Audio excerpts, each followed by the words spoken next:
Cowok yang mukanya sangar ini bernama Daniel. Ia kerja di toko elektronik.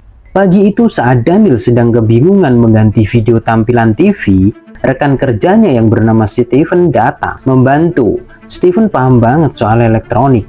Dia karyawan toko yang paling jago elektronik. Tapi pas videonya diputar, gara-gara beda pilihan, bocah berdua ini berantem. Voilà, moi aussi je peux le faire. Bah oui, bah évidemment, bah bien sûr. Regarde. Péter le standard. Bah ouais. Oh Daniel. Éclate ça. C'est quoi le problème là? Bon, allez, au boulot. Vidéo magasin. Dan sorenya sepulang kerja, Daniel bersama kakaknya yang bernama Lauren dipanggil notaris untuk mengurus masalah rumah warisan almarhumah ibu mereka. Notaris pun menjelaskan bahwa rumah warisannya udah nunggak pajak sebesar 17.000 euro atau sekitar 300 juta rupiah. Kebayang nggak? Di Indonesia nggak ada ya kayaknya pajak sampai 300 juta rupiah. Dan jika tak segera dibayar, maka rumahnya bakalan disita. Keesokan harinya, waktu lagi briefing, manajer toko yang bernama Patricia mengumumkan bulan depan toko ini mau ditutup. Bagi karyawan tetap akan dipindahkan ke toko yang lain, dan untuk karyawan kontrak akan di PHK. Mendengar itu, mereka pun di tengah-tengah briefing panik. Tetapi gara-gara Daniel dan Steven berdebat berisik terus, Patricia akhirnya menghukum mereka berdua untuk lembur mengurus stok barang hingga larut malam. Sambil bekerja, Daniel iseng nonton acara TV Tebak Harga. Saat acara dimulai, tiba-tiba Steven refleks ikut nebak harga. Ternyata tebakannya tepat. Daniel berpikir mungkin itu hanya sebuah kebetulan, tapi ternyata ketika Daniel mengetesnya langsung. Quoi? Et un micro-ondes Sundig, le FPX 10? La friteuse Free? Ça là, c'est combien ça? 4,99. Dia pun geleng-geleng. Ternyata tebakannya benar semua. Di sini Daniel mengajak Steven untuk kerjasama, dan ketika mereka kerjasama pasti menang.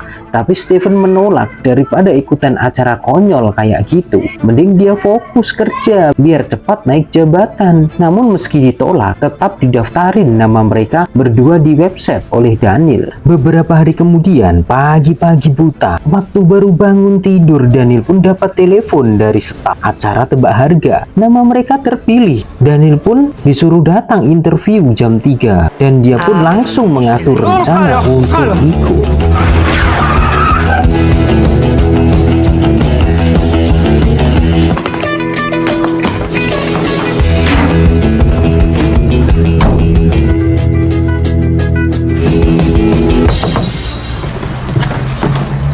Et moi, quand je vois ton truc qui pollue, bah...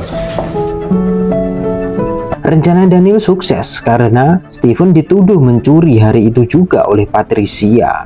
Daniel dan Steven, dia nggak terima difitnah. Steven pun protes sambil marah-marah. Biar cepat selesai, Daniel pun terpaksa menyundul Steven. Steven pun diseret sama Daniel untuk masuk ke mobil.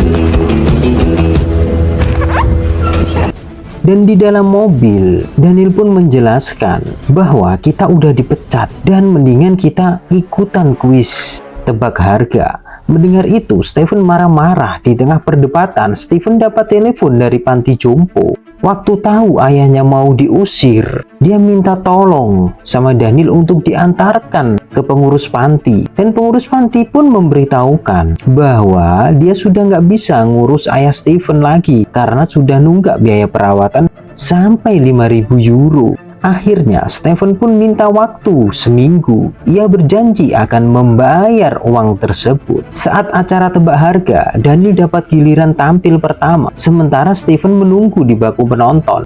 Host yang bernama Fris menyuruh salah satu peserta menyanyi. Karena si Daniel badannya gede, mukanya serem, penonton bersorak nyuruh dia nyanyi. Tout le temps, pouvoir dire je t'aime, un enfant chanter pour les gens qui sont seuls. Dan semua kaget, ternyata suara Daniel sangat merdu banget. Tak lama kemudian acara dimulai. Barang pertama yang harus ditebak adalah laptop. Setelah Fred memberitahukan merek laptopnya, satu persatu peserta mulai gantian menebak harganya. Saat giliran Daniel, dia dibantu oleh Stephen dari bangku penonton. Tebakannya pun tepat. Daniel pun terpilih untuk melaju ke babak selanjutnya.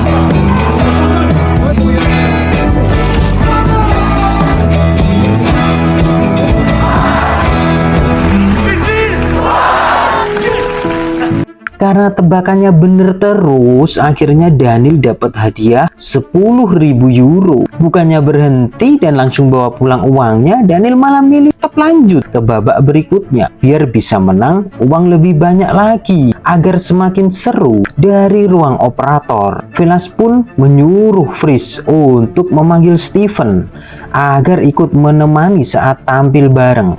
Mereka berdua debat terus. Melihat kelakuan mereka, semua orang bengong dan Freeze pun menjelaskan bahwa kali ini adalah tebak nama barang dan yang bertugas ngasih clue adalah Daniel. Stephen harus menebak tanpa boleh melihat barangnya. Rachel partie Mexiphone. Katia inox 6 cuissons.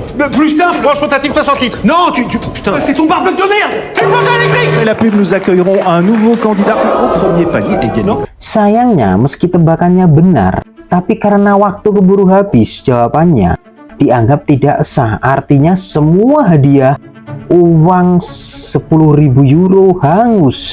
Perjuangan mereka sia-sia dan harus pulang dengan tangan kosong. Kemudian di belakang panggung, Daniel dan Stephen protes ke Freeze dengan sombong bilang permainan tadi memang sengaja dibuat sulit dan peserta gak mungkin dibiarkan membawa uang banyak dan menang dengan sangat mudah.